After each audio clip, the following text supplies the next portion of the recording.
Assalamualaikum warahmatullahi wabarakatuh. Halo semuanya, selamat siang. Selamat datang di podcast Startup Journey. Sebuah ruang santai tapi penuh inspirasi, di mana kita ngobrol bareng dengan para pelaku usaha, khususnya startup dan entrepreneur muda yang sedang membangun masa depan lewat inovasi bisnis. Saya Bang Abdul Razi Salam bersama dengan saya Putranto. Ya, insya Allah kita berdua akan menemani kamu semua kurang lebih 30 sampai 1 jam ke depan untuk ngobrol seru tentang dunia startup, tantangan membangun bisnis, dan tentu saja kisah inspiratif di baliknya. Dan hari ini topiknya menarik banget. Kita akan membahas tentang men's care business, yaitu bisnis perawatan diri dan grooming khusus pria yang kenyataannya sudah semakin booming di Indonesia. Benar banget nih Bang. Dan tamu kita hari ini adalah sosok muda yang visioner, yang berani masuk ke industri grooming pria dengan gaya yang maskulin, modern, dan unik banget. Langsung aja kita sambut Bang Ammar Mandini. Siap. Ya, assalamualaikum Bang Arman. Waalaikumsalam. Gimana kabarnya? Sehat Bang Arman? Bang Putra, alhamdulillah sehat. Oke, kita langsung aja ya. Iya. Tanpa berpanjang kata, ini kita senang banget kedatangan Bang Ammar yang tentu saja pasti banyak yang penasaran ya sama brandnya Tax, yang katanya bukan cuma produk tapi juga gaya hidup. Nah, kita bakal kupas tuntas semuanya hari ini. Nah Bang Ammar bisa nggak kenalin sedikit tentang Tax Men's Grooming nih? Produknya itu bisnisnya di bidang apa nih berjalannya? Oke. Siap. Sebelumnya terima kasih banyak ya Bang Rasid, Bang Putra udah mau mengundang dan menyempatkan diri untuk, maksudnya udah mau mengundang saya di acara podcast sore hari ini gitu. Jadi sebenarnya Tak ini Bang, itu tuh brand personal care, dimana awalnya tuh kita cuma bikin pomade doang gitu, bikin pomade clay. Baru setelah beberapa tahun, alhamdulillah sekarang kita udah lumayan banyak sih lininya. Kayak kita punya hair care, salah satunya tuh sampo, conditioner, punya body care, ada sabun, ada lotion, ada deodoran, punya juga skincare kayak face wash, serum, moisturizer, dan segala macamnya. Itu kita jual di channel online banyak kayak di Shopee, TikTok Shop, dan lain-lain gitu Bang. Mungkin flashback sedikit Bang. Siap. Perusahaan yang Bang Ammar rintis ini mulai dijalankan di tahun berapa Bang? Jadi sebenarnya kalau misalnya untuk PT-nya sendiri ya kita form tuh 2018. Tapi sebelum itu tuh saya ini emang ini Bang hobi dagang sebenarnya. Ya. Dari zaman SMP sebenarnya. Suka dagang apa nih kalau SMP? Semuanya didagang. Pernah dagang keripik, pernah dagang sepatu Pas di pesantren dulu kan. Saya sampai pesantren. Terus habis itu belajar setelah keluar dari pesantren ngelihat wah zaman 2017-2018 tuh Instagram lagi booming banget gitu. Lagi era-eranya Instagram, terus kita ngeliat nih di Indonesia belum ada akun seputar rambut dulu tuh. Nah barulah kita bikin akun namanya Indo Haircut. Baru dari Indo Haircut itu setelah itu kita jualan pomade namanya Tak gitu. Nah dari pomade itu barulah kita lanjut gitu untuk buat produk-produk lain. Jadi berarti ceritanya sebenarnya itu. Dulu awalnya itu malah konten-konten untuk akun media sebenarnya. Iya, akun media, barbershop. Jadi kita tuh sebenarnya motivasi utamanya nge-repost gaya rambut sebenarnya. Jadi yang lagi trennya apa nih, barber ntar ngasih gitu. Kalau zaman dulu tuh yang lagi tren itu kayak Koma Hair apa. Kalau sekarang kan Koma Hair. Kalau sekarang tuh lebih ke ini buzz cut, French crop gitu yang pendek-pendek lagi. Koma Hair itu yang Korean look itu ya? Iya, yang kayak gini. Segala macam, kayak gitu-gitu. Macam-macam. Terus itu akhirnya baru masuk ke pomade nih. Baru masuk ke pomade, iya. Pomade-nya juga dulu tuh varian clay namanya. Zaman dulu tuh belum ada tuh di Indomaret varian clay ini, baru water base, oil base. Tapi mulai turun tuh setelah digempur tuh sama brand-brand arus utama ya, brand-brand mainstream yang terkenal. Habis itu dia bikin clay baru tuh, yang clay lokal banyak yang mati. Berarti dulu itu bukan barbershop ya, tapi bukan, produk akun rambut ya. Produk rambut ya sebenarnya. Nah ini menarik nih, kita lihat produk Bang Ammar ini fokusnya ke laki-laki atau men's grooming gitu ya. Kenapa memilih laki-laki itu men's grooming sebagai marketnya Bang Ammar di awal-awal seperti apa? Sebenarnya yang pertama itu Bang, tadi kan udah terlanjur masuk ke pomade ya, itu yang pertama. Terus yang kedua, saya tuh ngelihat pas zaman itu ya, men's grooming ini masih kurang terdevelop sih, kayak masih banyak potensi gitu. Kayak sekalinya ada yang jual sabun cowok, itu tuh menurut saya masih kurang bagus gitu. Dia cuma masang label cowok tapi nggak masang kandungan yang bagus gitu lah. Nah jadi kita ngelihat kayak kedepannya ini Indonesia ini bakal mirip juga kayak di luar gitu. Maskulinitas ini bakal punya skincare juga gitu, personal care juga. Soalnya saya ngelihat di negara-negara kayak Amerika atau Eropa itu tuh udah banyak gitu. Jadi kita sebenarnya pengen ngambil itu juga. Terus yang ketiga, karena ketat banget juga sih di market cewek kan. Kita nggak kuat gitu, itu kan nggak kuat bersaing. Jadi ujung-ujungnya kita fokus aja nih, biar lebih blue ocean lah bahasanya gitu. Betul. Tapi customer itu yang laki-laki atau perempuan, atau mungkin saya customer awam dulu menganggap bahwa wah ini cuma di label aja nih gitu. Iya, sebenarnya isinya sama aja gitu. Iya. Kalau menurut Bang Amar sendiri, apa sih yang membedakan produk laki-laki dengan produk perempuan, khususnya yang berhubungan dengan produk Bang Amar? Iya, jadi sebenarnya itu menarik Bang ya, soalnya bisa dibilang kayak gitu kurang lebih. Tapi kita kalau misalnya nge-develop produk itu emang nggak bener-bener dari nol banget kan ya. Iya. Tapi at least kita bisa lah masukin sesuatu yang bener-bener laki, kayak contoh baunya gitu. At least kan, dari fragrance kita pilih yang bener-bener laki. Terus yang kedua estetikanya. Estetikanya nih bener-bener harus laki banget gitu, terutama yang kayak face wash. Terus yang ketiga juga ya biasanya ini sih Bang, kayak kita ngelihat kadang tuh kayak terakhir tuh pas saya denger muka cewek sama muka cowok tuh ada beda katanya. Muka cowok katanya lebih berminyak, tapi muka cewek lebih gampang berjerawat gitu. Nah itu kita juga berusaha nge-tackle isu itu juga gitu, kayak kita ngeluarin face wash yang isinya tuh salicylic acid buat biar cowok yang lebih berminyak nggak gampang jerawatan gitu. Jadi lebih ke situ sih fokusnya. Menarik tadi terkait dengan estetik itu, maksudnya packagingnya. Oh yes. Tapi sebenarnya bukan cuma packagingnya sih Bang, dari cara penyampaian iklannya, dari packaging primer, sekunder, sama tersiernya gitu kan, yang dari botolnya, boxnya segala macam. Jadi keseluruhan experience-nya itu nggak boleh keluar dari maskulinitas itu sih sebenarnya kita incar kan. Bapak, dari men's grooming ini apa sih value utama yang pengen disampaikan ke konsumen pria? Sehingga menjadi pembanding ya, pembeda dengan produk yang lain, kompetitifnya seperti apa sih dari value-nya itu sendiri. Benar-benar. Ini menarik banget Bang. Soalnya kita ngelihat sekarang tuh ada sekitar 3-4 brand yang benchmark, maksudnya kita tuh head to head benar-benar sebelahan gitu, bersaing di channel kita Instagram, TikTok, Facebook. Dan itu kurang lebih kalau 4-4 men's grooming, 4-4-nya warna hitam. Jadi kita hitam ya, mewakili pria banget kan hitam ya. Kalau misalnya itu, tapi kalau yang brand gede kan kayak mungkin Kaf gitu kan dia mainnya hijau gelap. Tapi kan kalau Kaf ini kan ya dari kapital apa kan nggak bisa digabung, nggak bisa dibanding, udah beda lah. Levelnya udah ini. Udah jauh ketinggian gitu. Jadi kita bandingin sama beberapa, saya juga kenal sama founder ownernya juga. Mereka ada yang punya pabrik kecil kayak saya, atau dia maklun di tempat yang gede gitu, antara dua itu kan. Nah tapi kalau kita tuh berusaha nge-deliver banget nih si Tak ini. Pembeda dari beberapa brand yang bersebelahan sama kita ini, Tak ini khusus cowok lapangan sebenarnya, pengennya gitu.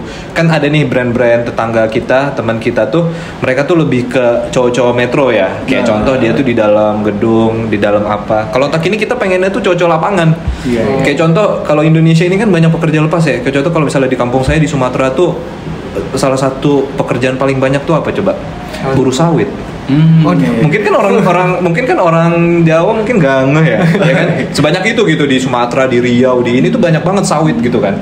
Jadi itu tuh salah satu buyer kita juga gitu, buyer deodoran kita gitu, yang kita deliver, dia komen terus kita up lagi gitu. Terus kayak orang-orangnya motoran gitu setiap hari, gimana caranya biar mereka tuh juga punya skincare gitu. Jadi sebenarnya lebih ke itu sih value kita buat cowok lapangan gitu, bukan cuma. Sebenarnya ini menarik juga nih karena marketnya ini khusus ke cowok lapangan. Biasanya kan mindset cowok lapangan kan nggak mau. Bahkan jarak mandi cuci muka aja itu air putih, air ini putih ya, air biasa. Gimana cara Bang Amar itu bisa membuat mindset pria-pria lapangan ini yang biasa ya nggak pernah cuci muka lah Bang, supaya memang butuh dengan produknya Bang Amar nih, gimana caranya? Kalau kita tuh biasanya bikin iklan based sama behavior dia gitu. Kayak contoh kita pernah bikin iklan tentang, salah satu iklan kita yang ramai itu tentang apa, sampo. Jadi kita bikin skit di situ cuma 8 detik. Jadi tuh dia parkir, habis itu ngelepas helm kan. Terus habis itu orang, jadi ceritanya dia pesen Gojek, habis lepas helm terus nanya, itu rambut lu pakai apaan? Oh ini gue pakai ini gitu. Nah itu kan skit yang bisa relate lah gitu sama pengendara motor gitu. Jadi ujung-ujungnya itu rame banget sih itu. View-nya tuh terakhir berapa? 25 juta kalau nggak salah di TikTok. itu viral banget yang video itu. Itu udah lama, udah dari 2023 itu. Terus emang itu sih emang bagus sih pas dia lepas rambutnya kan langsung panjang gitu ke bawah ya. Terus kayak lu pakai sampo apaan bang gitu? Oh ini gue cuma pakai sampo ini, udah jadi naik nggak nih gitu kan iklannya gitu. Oh jadi ke deliver gitu sih bang. Iya. Berarti mudah-mudahan ke depan semua segmen ya dari laki-laki atau pria ini juga punya mindset yang baru ya terkait dengan mereka juga harus merawat diri gitu. Benar, mereka harus tampil sempurna juga nggak kayak perempuan juga ya sebenarnya. Baik, juga ada. Nah sekarang ini nih bang, kalau kita ngomong tentang bisnisnya sendiri nih bang, dulu waktu pertama mulai itu gimana? Apakah memang ini bisnis pertama yang langsung berjalan? Apa dulu pernah ada bisnis lain yang misalkan punya pengalaman naik dan turun sebelumnya gitu? Iya. Sebenarnya lumayan banyak sih bang ya, yang tadi saya bilang kan dari pas zaman mondok itu suka dagang-dagang ya, kayak dagang kaos juga pernah, dagang ini. Tapi pas bener-bener serius bisnis tuh pas udah keluar pondok tuh saya pernah bikin kaos namanya hak.official.id. Itu soalnya saya kira kayak kaos kan gak harus perizinan, gak ribet ya. Jadi ujung-ujungnya kita lebih ke bikin kaos dakwah gitu, cuma tulisan. Jadi orang PO abis itu kita produksi gitu. Tapi belakangan kita baru lihat kayak ternyata nggak bisa terlalu di markup gede, terus harga produksinya mahal. Baru abis itu saya ingat punya akun Indo Haircut kan, baru kira-kira produk apa nih yang bisa di-develop di situ kan. Waktu itu sama orang tua juga lumayan didukung juga buat setup produksi kecil yang CPKBB kan. Jadi itu tuh izinnya cuma boleh buat pomade doang zaman itu. Jadi nggak boleh kayak sekarang gitu. Jadi kalau produk-produk lain ini nggak boleh. Oh gitu ya. Jadi itu tuh cuma khusus buat ngeluarin izin pomade yang ini. Makanya CPKBB itu kan, SPA CPKBB. Jadi ngurus izin pomade baru itu tuh yang jalan lumayan lama 4 tahunan gitu. Tapi setelah jalan 4 tahunan ini emang naik turunnya tuh luar biasa banget. Soalnya kan yang saya bilang ya, dulu nggak ada clay di pasar. Sekarang clay itu harganya murah di Indomaret, Alfamaret ya kan. Jadi kita susah bersaing. Jadi ujung-ujungnya dari 2022 kita mulai rembukin lagi buat urus izin baru tentang CPKBA ini biar kita bisa lebih melebarkan sayap lah bahasanya kan. Soalnya kalau kita cuma main di pomade ini doang, yang pertama marketnya nggak gede kan maksudnya pomade dibanding deodoran ya jauh lah kan ya. Semua cowok pakai deodoran gitu. Bener, makanya itu sebenarnya pakai deodoran. Terus habis itu ya itulah. Tapi kita banyak bootstrap sih sebenarnya, banyak bootstrap gitu, jualan-jualan gitu. Dari ini kita kompon lagi, kita kompon. Terus ini bang, kalau misalkan kita nih yang para anak-anak muda yang pengen punya startup juga nih, mungkin semua orang bisa punya ide bisnis ya, tapi kan belum tentu kita semua tuh punya modal. Kira-kira buat Bang Amar nih, bisa di-spill ya modal awal berapa sih? Kita mau mengikuti jejaknya mana? Kira-kira penting nggak sih orang tuh punya modal dulu baru bisa startup? Bener, penting. Justru penting banget ya. Sebelum kita masuk ke, kalau saya bilangnya gini, sebelum kita masuk ke industri kita bahasanya ya kita teliti dulu lah gitu kan. Soalnya kan kalau misalnya kita emang nggak punya modalnya dalam hal ini kan sebenarnya modal ini ada uang ya kan, langsung kasar gitu. Tapi kan kadang kalau teman UMKM ini kan kita bilang uang langsung berkecil hati, jadi kayak udahlah gue nggak bisa gitu kan. Jadi kadang saya bilangnya gini, kalau misalnya modal ini kan bukan cuma uang, ada skill, ada networking, ada orang tua, ada saudara, ada keluarga ya kan. Kayak contoh keluarga ada sepupu atau apa punya tanah nggak dipakai, bisa nggak dibikin jadi tempat produksi keripik tanpa kita harus beli tanahnya. Kan kita beli tanahnya miliaran, apalagi di Bekasi kan. Betul. Nah itu kan sebenarnya bentuk modal yang sebenarnya itu duit kan. Tapi kita ngasih duit yang keluar duit itu enggak kan. Nah jadi menurut saya itu penting banget modal, kapital, tapi lebih ke kita list dulu nih kekuatan kita apa kita jago jualan, apa kita jago banget di ininya, baru ntar kita pitching satu-satu. Maksudnya kita ketemu orang yang emang punya modal ini biar berembuk gitu. Kalau di saya sih gitu, kemarin saya itu lebih ke sosial media kan, saya itu lebih ke ahli dijualan di sosial media, baru habis itu ya di support lah sama orang tua, ada kan bikin produksi pertama gitu-gitu, baru setelah itu bootstrap setelah itu. Tapi kalau sebelum itu nggak disupport mungkin nggak bisa juga. Itu sih susahnya kan. Jadi memang itu penting ya. Paling penting malah ya. Kalau dari perjalanan bisnis Bang Amar nih ya, kurang lebih 7-8 tahun ya? Iya, 7 tahun. Pernah nggak mengalami kondisi di mana ini kayaknya saya udah nggak kuat ini jalanin bisnis, rugi banyak segala macam, dan bagaimana Bang Amar tetap bertahan sampai sekarang, dan bagaimana untuk bangkitnya lagi? Saya pasti pernah sih kayak gitu. Yang saya bilang itu, jadi udah pomade marketnya udah turun, tapi izinnya belum keluar gitu kan. Tahun-tahun itu, tapi kita juga karyawan juga nggak kayak sekarang gitu lanjut gitu. Maksudnya nggak kayak sekarang emang jumlahnya gitu. Tapi adalah beberapa karyawan yang emang kita gaji tapi kita nggak ada pemasukan kan itu ya. Iya, Nah itu beratnya. bener beratnya di situ. Terus kita nggak kerasa tuh udah setahun setengah ini kan kita kas udah mau habis aja ini udah mau. Tapi alhamdulillah ujung-ujungnya keluar terus kita bisa mulai lagi. Kita pas zaman itu tuh Instagram naik terus kan turun. Kita mulai naik lagi tuh pas udah zaman TikTok tuh. Kan kita tuh mulai jualan di TikTok tuh sekitar 2000 berapa ya 2022an lah 2023 itu tuh TikTok lagi naik-naiknya segala macam. IG belum ada Reels ya zaman dulu ya. IG belum ada Reels jadi orang ngecek video di TikTok semua kan apa-apa. Terus itu sih lumayan ini. Nah dulu waktu pertama naiknya gimana tuh? Maksudnya begitu punya ide bisnis nih, terus pas awal-awal gigit pasar nih bisa naik tuh gimana tuh?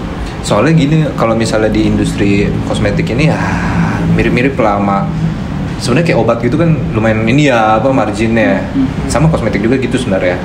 Jadi kita tuh banyak nge-compound dari profit itu soalnya ada margin dari produknya itu. Jadi maksudnya kalau saya bandingin, saya kan dulu juga pernah nyoba-nyoba bisnis makanan ya, contoh sambal gitu. Kan kalau sambal itu kan kita jual 30, bahan bakunya bisa jadi 15 gitu ya, ya kan? Gede juga itu. Gede. Malah udah kayak gitu orang bilang bahan bakunya murah ya kan? Mungkin mereka belum pernah ke kimia kan? Kalau kimia beda lah gitu kan, nggak segede gitu. Lebih murah lagi ya? Iya maksudnya gitu. Jadi itu sih. Terus habis itu dulu cost per akuisisi customernya ini nggak semahal sekarang. Jadi itu juga, jadi udah barangnya harga itu nggak terlalu mahal, terus cost per customer ya nggak mahal. Jadi ya lumayan untung. Jadi dari situ kapitalnya kita bootstrap lagi, kita kompon lagi buat ini. Baru kita lebarin kanan kiri ke brand yang sama. Tapi emang visi utamanya biar itu sih, biar men's grooming di Indonesia tuh lebih bagus lah dari yang sebelumnya gitu. Dan emang beneran bisa fungsional lah buat cowok gitu, buat laki. Makanya kita kan punya deodoran tuh, kita pengen deodoran ini ya lebih bagus dari mainstream. Maksudnya kalau misalnya merek yang gede kayak Rexona gitu kan, deodoran ini harus lebih bagus dari Rexona. Soalnya kenapa kalau kita nggak lebih bagus dari Rexona ya terus gitu gimana cara kita bertahan kan? Orang dia udah sering dipakai apa, makanya kita bikinnya spray. Kalau spray itu lebih gampang pengaplikasiannya. Terus habis itu milinya bisa lebih banyak, kayak satu botol itu 100 mili. Kalau roll on itu kan paling cuma 30-40 kan. Terus habis itu lebih tahan lama. Soalnya dia pakai alkohol kan, jadi cepet nyerap segala macam gitu. Jadi ada nilai apa yang ditawarin ya? Benar. Kita tuh apa sih keunggulannya dibanding pasar gitu? Benar. Kita tawarin dengan harga segini. Iya, harga segini. Value-nya, volumenya 2 kali. Kan 100 mili ya? Iya. Nah, yang di pasar tuh 50-an gitu. Jadi itu sih sebenarnya fokusnya gitu. Ya, mungkin tadi sempat disampaikan juga istilah CPKAB ya. Iya, mungkin CPKAB. teman-teman pendengar yang budiman belum tahu nih CPKAB itu apa sih gitu. Dan apakah ini di awal-awal menjadi hambatan untuk pengembangan bisnis dan sebagainya? Bisa diceritakan biar kita juga paham. Iya. Jadi kalau CPKB ini sebenarnya perizinan yang dikeluarin BPOM ya. Perizinan yang dikeluarin BPOM untuk industri yang mau ngeluarin izin edar sebenarnya. CPKB ini. CPKB ini sebenarnya kepanjangannya cara pembuatan kosmetik yang baik gitu kan, CPKB. Nah, ada lagi tuh CPOB, cara pembuatan obat yang baik gitu. Nah, jadi itu ada. Terus ada juga makanan saya lupa ya, tapi kayak gitu juga gitu. Jadi sebenarnya CPKB ini sebenarnya iya sih, termasuk barrier to entry gitu kan. Kayak pelaku usaha nih dia pengen bisnis kosmetik. Kalau dia nggak ngurus CPKB atau ya dia maklon, antara dua itu aja kan. Iya. Benar. Kalau dia maklon, ya enak sih. Maklon tuh banyak enak ya. Bisa mulai dari quantity dikit, asal tempat maklonnya amanah. Yang nggak enaknya lumayan mahal. Biaya produksinya bener. Kurangnya itu, nggak enaknya itu lumayan mahal. Tapi kan kalau kita bisa jual harganya lumayan mahal ya ujung-ujung untung juga kan. Kalau CPKB nggak enaknya itu ribet ngurusnya. Soalnya itu kan prosesnya ada dari denah ya kan, denah bangunannya, baru dari denah bangunannya ada 11 bab, 12 bab tentang higienitas, SOP, supply chain, bla bla bla kayak gitu-gitu kan. Ya. Biasanya kalau persyaratannya memang sudah lengkap, biasanya pengurusannya berapa lama, Bang? Sebenarnya tergantung sih. Kalau misalnya kadang nggak bakal ada ya pasti ya. Dokter pasti tahu lah. Kalau misalnya kayak di begini kan ada visit, ntar pasti nggak mungkin semuanya bener kan. Pasti ada temuan apa. Pasti ntar minimal 3-6 bulan ada yang balik lagi. Minimal itu udah cepet. Bener. Bulan ya. Iya. Kalau misalnya kita kan harus ada apoteker kan dari awal. Soalnya salah satu syarat di dokumentasinya itu ya harus ada apoteker. Apoteker itu harus kita bayar sebelum kita jualan kan. Betul. Itu sih sebenarnya. Iya, benar. Sama seperti klinik ya sebenarnya. Iya, sama klinik. Tapi kalau kata ibu saya kan lebih klinik sih sebenarnya. Iya. Soalnya ada ya limbah infeksius gitu-gitu kan. Kalau kosmetik ini sebenarnya nggak terlalu ini sih, Dok, nggak terlalu ribet. Soalnya kita tuh kayak contoh kita kan tes cemaran ya. Tes cemaran itu tuh kita tuh ngirim ke lab luar. Itu tuh spesifikasi yang diminta tuh nggak terlalu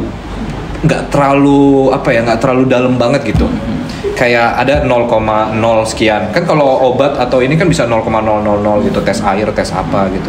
Soalnya kita juga fokusnya tuh kalau kosmetik ini saya pernah dikasih tau BPOM, kita tuh pokoknya fokus ke epidermis katanya. Fokus ke atas kulit. Bukan kulit. Bukan kulit atas ya. Benar, iya. Makanya rambut, deodoran, apa. Makanya kan ada yang pakai jarum ditindak ya kan, pakai jarum apa. Iya. Makanya kalau kita emang itu epidermis, jadi sebenarnya nggak logikanya sih sebenarnya nggak seribet yang suntik-suntik kayak klinik gitu kan. Iya. Tapi overall regulasi dari pemerintah itu apakah memudahkan pelaku usaha khususnya di men's grooming ini atau tidak untuk saat ini? Kira-kira nih kan? Kalau menurut saya pribadi sih ya sebenarnya ya regulasi ini sebenarnya buat biar jalannya tuh nggak lumayan ngasal banget gitu ya.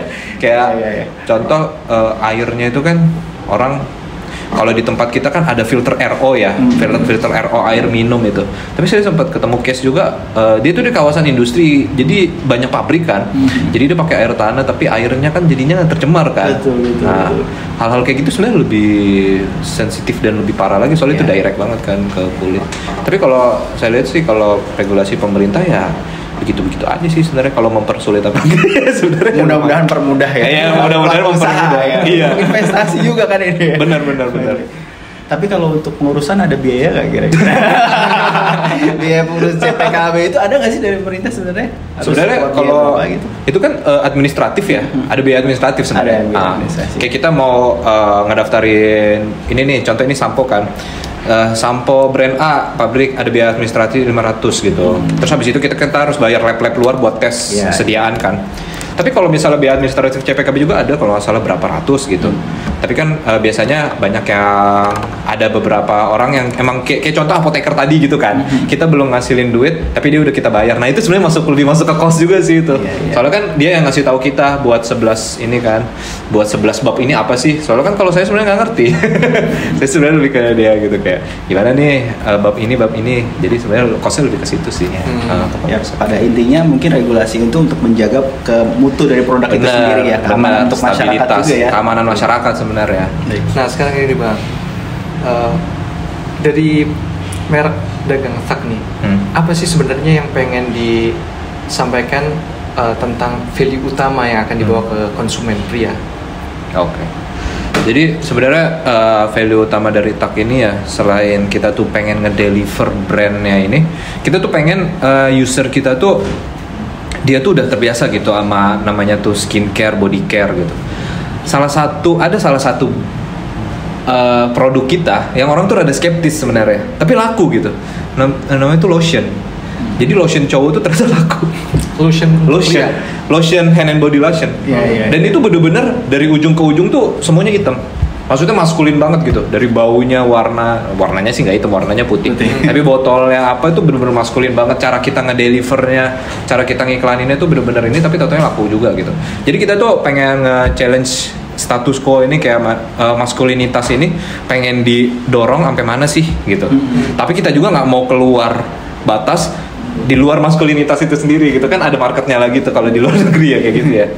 Iya maksudnya kayak gitu. Saya tadi tertarik dengan beberapa kali Bang Aman nyampein ini apoteker yang sulit nih, kita jadi apoteker segala macam. Sebenarnya kalau untuk memulai bisnis ini ya terkait dengan men's grooming ini, di awal itu kebutuhan sumber dayanya apa aja sih Bang, dan berapa banyak sebenarnya, dan nanti ditempatkan di posisi apa aja nih? Benar. Sebenarnya ini menarik banget ya Bang Rashid, Dokter Rashid ya. Jadi Bang Rashid. Jadi sebenarnya tergantung, kalau misalnya masuk kayak saya bangun pabrik banyak Bang. Kita perlu pabrik ini kita ya. Kita perlu apoteker, perlu PJT kan, minimal 2 itu kan, penanggung jawab teknis, orang yang menanggung jawab mesin apoteker, orang yang bertanggung jawab atas jalannya siklus produksi ya kan? Iya. Kan mulai dari sebelum kita beli bahan baku itu kan ada SOP-nya kan? Iya. Kayak tempat kita beli ini legit gak gitu? Kita nggak boleh beli zat aktif langsung ujuk-ujuk dari mana, sekalipun murah gitu. Soalnya bahan baku juga harus emang udah harus punya namanya COA gitu, Certificate of Authentication gitu. Jadi nggak bisa ujuk-ujuk dari negara mana langsung dapat.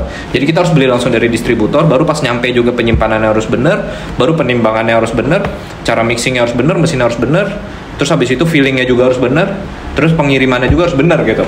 Itu kan semuanya kan penanggung jawab teknis kan. Tapi di bawah bimbingan si bahasanya apoteker inilah. Jadi lumayan ribet. Makanya orang ada jalan pintas tuh, yaitu adalah beli ke Maklon. Kalau Maklon tuh sebenarnya solusi banget sih, soalnya dia nggak ribet-ribet yang tadi saya bilang itu, nggak ribet-ribet ngurusin tete bengeknya produksi lah. Dia punya apa konsep, dia punya ide, langsung datang buatin ini dong, ntar dibuatin gitu. Ya paling kurangnya ya jadi harganya lumayan mahal. Tapi sebenarnya sekarang kan pabrik kosmetik lumayan banyak ya. Jadi banyak juga sih teman-teman saya kan kebetulan ikut asosiasi perusahaan kosmetik juga ya. Banyak juga teman-teman yang sekarang juga tuh nggak mahal-mahal banget sih buka Maklon gitu. Dan saya setelah ngeliat industrinya juga sebenarnya Maklon ini lumayan jadi solusi juga gitu ya kan. Kayak kita juga kan nggak mungkin gitu berharap semua brand juga produksi sendiri kan ribet ya, susah. Betul. Tapi kalau Maklon terkait dengan marginnya itu beda-beda tipis atau jauh ya Bang? Sebenarnya jauh sih. tapi kadang saya suka denger tuh. Biasanya tuh kalau misalnya emang udah dia ada kan temen yang dia mah udah beda lah, masa dia PO langsung ratusan ribu, itu kan emang beda ya modalnya ya. Tapi kalau dia emang PO-nya segitu udah mirip-mirip saya tuh. Udah mirip-mirip saya ininya HPP-nya. Tapi kalau kayak 500, 1000 piece, 1500 piece itu ya masih lumayan jauh lah. Tapi kalau yang udah modal gede biasanya rada tipis-tipis, jadi dikasihnya murah gitu sama pabriknya. Soalnya kan nge-handle orderan dia aja udah sebulan ya. Sebulan operasional dia ya kan. Jadi kalau Maklon resikonya lebih kecil ya Bang ya. Benar. Iya. Kalau sebagai pelaku usaha industrinya yang punya pabrik, sebenarnya Maklon tuh enak. Kita nggak ribet-ribet jualan kan. Betul. Iya, kita nggak ribet-ribet jualan. Kita tinggal produksi gitu. Sebenarnya enak. Jangan-jangan ke depan mau buka mungkin pengennya tuh ke depannya gitu, pengennya punya produksi yang lebih gede terus kita buka Maklon. Tapi sebelumnya Maklon dulu atau langsung bikin pabrik di awal? Jadi sebelumnya yang pomade itu kan kita langsung bikin sih, CPKBB langsung bikin dia. Makanya kan sebelum itu keluar kan ya kita nunggu segala macam gitu. Tapi yang kalau yang pomade itu kayak gitu nunggu dulu. Sekarang ini nih Bang, Abang udah mencapai capaian yang saat ini, kemudian kira-kira dari Abang sendiri pengen punya capaian apa sih ke depan nantinya untuk diri Abang sendiri? Ya mungkin 5, 10 tahun, 20 tahun ke depan apa sih yang diharapkan dari usaha Abang ini gitu? Atau mungkin ada produk baru kah atau buka pabrik baru atau gimana gitu? Sebenarnya menarik Bang ya kalau misalnya ditanya kayak gini, soalnya saya juga sebenarnya nggak punya gambaran yang benar-benar jelas banget 5-10. Tapi yang saya tahu itu justru beberapa produk kedepannya kita ini pengen bikin sebenarnya sunscreen ya. Soalnya kan Indonesia, benar. Kota Bekasi apalagi. Sunscreen. Iya. Tapi kita pengen sunscreennya nggak ada namanya tone up kan. Jadi maksudnya kita pakai jadi putihan gitu. Kita pengennya nggak gitu, cuma kayak apa sih namanya? Emang dia ngelindungin gitu, SPF gitu. Terus itu emang harus ada tes in vivo sama in vitronya itu. Tes in vitro kita bayar lab kayak SIG atau Badan POM itu tuh buat tes itu, dan itu lumayan mahal juga. Soalnya dia ngejalanin tes penelitian pakai produk kita ke orang-orang asli. Jadi dia kayak nge-hire 7 orang 8 orang buat dites. Sebenarnya bukan buat dites keamanan produk ya. Kalau keamanan produk pasti aman soalnya udah dari bahan baku kan. Lebih ke ini beneran nge-protect apa enggak gitu. Jadi kalau di BPOM itu paling susah itu tuh sunscreen. Jadi sunscreen kalau nggak ada bukti in vitronya itu beneran bisa nolak SPF-nya itu, dia nggak bakal keluar NA-nya. Jadi kalau misalnya di kamera apa sih cahaya matahari itu saya lupa deh. UV. Ya di kamera. Jadi pokoknya ada kamera UV tuh. Kalau misalnya kita pakai sunscreen itu jadi hitam muka kita, tapi kalau langsung tuh enggak gitu. Itu sih. Kita ngeliat cowok juga ke depannya gitu. Bukan cuma gara-gara takut hitaman, takut kan kayak penuaan dini juga kan banyak dari matahari. Penuaan dini sekarang. Dan sekarang banyak rekomendasi ya dari dokter ya. Bener, banyak rekomendasi juga. Minimal sunscreen. Iya, minimal sunscreen iya. Terus kita pengen bikin yang buat cowok, tapi harganya juga nggak lebay gitu. Jadi packagingnya lumayan banyak isinya, tapi gitulah pokoknya yang cocok gitu sama market gitu. Iya. Menarik ya. Saya sebenarnya juga salah satu pengguna sunscreen nih. Kalau panas banget itu harus pakai sunscreen, minimal ke pantai kita pakai sunscreen ya. Iya, kalau nggak sekarang sunburn ya. ya. Kalau nggak pakai sunscreen atau sunblock ke pantai itu udah berubah itu muka sama lambung. Iya. Nah, itu penting banget itu. Itu Benar, pasti. Dan itu kan repeat order ya. sering Repeat banget order, ya. benar, Untuk iya. Kebutuhan sunscreen itu. Kebutuhan Misalnya sehari-hari saya pakai juga. misalnya sebulan satu gitu minimal satu Iya. botol ya gitu. Iya. Jadi memang ya mudah-mudahan sukses nih Bang Amar bisa Iya, menghasilkan Bang. produk baru untuk sunscreen ini. Siap. Terkait dengan kontribusi nih buat masyarakat nih. Ini kan bisnis Bang Amar luar biasa ya, mulai tadi disampaikan dari awal sampai sekarang.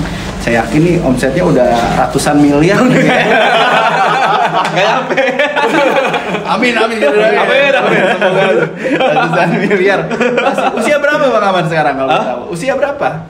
26. Masya Allah, belum 30 kan omsetnya udah di puluhan miliar, ini luar biasa ini. Mudah-mudahan tambah sukses. Nah, tentu saja selain kesuksesan di dunia, maunya juga sukses di akhirat. ya. Nah, salah satu programnya kan biasanya memang kita ada kontribusi nih buat masyarakat, Iya. ya, buat sosial segala macam. Ada nggak kira-kira program yang dijalankan oleh Bang Amar terkait dengan kontribusi ke masyarakat? Kalau misalnya kita tuh lebih ke ini sih Bang, kan kita karyawan semua ya yang di bawah payroll itu tuh. Ini untuk pabrik saya Bang yang Iya, ngurusin brand ini tuh ada 45. Nah 45 tuh kita ngelihat sekitar 28-nya itu tuh lulusan SMK warga sekitar gitu. Jadi kita tuh ngelihat kayak sebenarnya Indonesia ini ya, kalau misalnya industrinya distimulus sama pemerintah gitu, ya kita nggak usah bener-bener plek-ketiplek kayak Cina gitu, nggak harus juga. Maksudnya setengah kayak Cina aja itu sebenarnya udah kebermanfaatnya udah gede banget. Soalnya di akar rumput tuh banyak masyarakat kita tuh jadi bisa dibilang ya bahasa kasarnya itu jadi korban dari ketidakadilan. Kayak contoh maksud saya adalah kita lihat aja nih dari angkatan SD ke SMP itu yang putus sekolah berapa, SMP ke SMA putus sekolah berapa, terus dari SMA SMK ke kuliah tuh berapa persen doang gitu Bang. Jadi sebenarnya di dalam daerah ini banyak banget gitu anak SMA SMK yang punya bahasa itu punya skill gitulah. Bahasa itu punya mimpi dan juga punya punya segala macamnya, tapi nggak dikasih kesempatan gitu. Jadi kita tuh ngelihat dalam hal ini adalah salah satu bentuk bakti kita juga tuh kasih mereka kesempatan buat berkarya gitu di sini. Bahwasannya mereka tuh at least, soalnya ada juga beberapa dari kita yang udah kerja di kita, abis itu pindah ke pabrik lain, justru itu bagus gitu.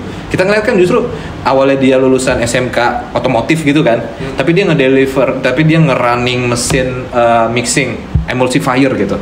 Kan di CV-nya kan ditulis tuh. Minimal industri kan butuh terus kan. Pabrik tuh bakal buka terus gitu. Jadi kita ngeliat justru bisnis-bisnis sekalipun bisnis saya tuh nggak terlalu gede apa gimana, tapi itu benar-benar lumayan berdampak lah gitu bagi masyarakat sekitar ya gitu sih paling. Bang Amar, minta pesan dong Bang Amar untuk anak-anak muda nih yang pengen bikin startup. 3 pelajaran terbesar selama Bang Amar menjalankan startup nih apa bro? Ya, oke. 3 ya. 5 boleh Bang. 10 juga boleh ya. Nanti kita mulai lagi dari awal ya. Berarti apa ya? Bingung juga. Ikhtiar kali ya. Wah, ikhtiar ya. Ikhtiar Bang. Sama Kerja ikhtiar. keras ya kayaknya. Yang kedua apa? Sabar. Sabar. Ikhtiar, sabar. Yang ketiga doa orang tua. Oh. Doa dan support orang tua. Modal tadi nanti. Iya. Soalnya kalau udah disupport orang tua didoain ya didoain. Tapi kalau misalnya nggak disupport orang tua yang ribet kan. Maksudnya oke lah orang tua kita nggak support modal. Tapi kalau misalnya dia nggak setuju sama industri kita, susah juga kan. Kita juga ngeliatnya kayak gitulah gitu. Kalau misalnya ridho orang tua kan lebih enak lah gitu. Jalannya juga lebih enak. Berarti ikhtiar, sabar, sama doa dan ridho orang tua. Iya, doa dan ridho. Soalnya pas ikhtiar pasti gagal, harus sabar ya kan. Pas sabar harus minta doa biar nggak gagal lagi. Karena memang pada dasarnya yang pasti itu dalam Pasti bisnis itu gagal. gagal ya. Bener. Kalau untung belum tentu. Iya. Malah banyak yang rugi. Iya. Tapi ketika kita gagal kita bisa bangkit lagi. Benar. Iya. Biar nggak takut nih mau mulai. Benar. Kan? Iya. Harus siap dulu tuh gagal, bukan siap untung. Benar. Ya, karena Malah saya pernah dengar ya quote tentang kalau kita mulai bisnis jangan takut sama problem. Soalnya bisnis kita tuh lahir dari problem. betul sekali, betul. Jadi setelah pas kita jalanin bisnis itu setiap hari ada problem. Justru Iya. itu bisnis kita. Justru problem itu yang membuat kita tumbuh dan berkembang. Benar. Benar ya Bang ya? Benar. Masya Allah. Ini luar biasa ya perbincangan kita saat ini. Kita berbicara tentang salah satu produk ya yang dimiliki oleh anak muda kita nih, luar biasa Bang Amar Mandili. Mudah-mudahan sukses nih Bang, untuk produknya, bisnisnya, dan tentu saja harapan kita itu bisa bermanfaat bukan hanya untuk bisnis tapi untuk masyarakat dan untuk Indonesia. Mungkin itu. Oke. Terima kasih banyak Bang Amar telah menemani kita pada hari ini. Sukses terus, kita tunggu terobosan-terobosan berikutnya dari Start Men's Grooming. Siap, makasih banyak juga ya buat Bang Rashid, Bang Putra udah mengundang saya di acara sore hari ini. Semoga videonya viral terus. Nanti kita potong-potong dikit lah ya. Ya, buat pendengar Startup Jumlai, terima kasih atas atensinya. Mudah-mudahan bisa bermanfaat buat teman-teman semua. Dari podcast kami mungkin tentu saja kita mendukung brand-brand lokal ya. Kita harus bangga dengan brand lokal. Kalau bukan kita yang bangga, siapa lagi ya Bang ya? Siapa lagi yang kalau misalnya kita nggak bangga? Tadi juga sempat juga jangan sampai kalah sama negara luar ya. Regulasi pemerintah juga mudah-mudahan bisa mendukung pelaku usaha ya. Sehingga terus bertumbuh wirausaha muda, startup muda untuk Indonesia yang lebih sukses dan maju. Terima kasih, dari saya mungkin cukup sekian. Abdurrahman, saya Putranto, dan saya Amar Mandili. Iya, mohon undur diri, pamit. Assalamualaikum warahmatullahi wabarakatuh. Sampai jumpa lagi.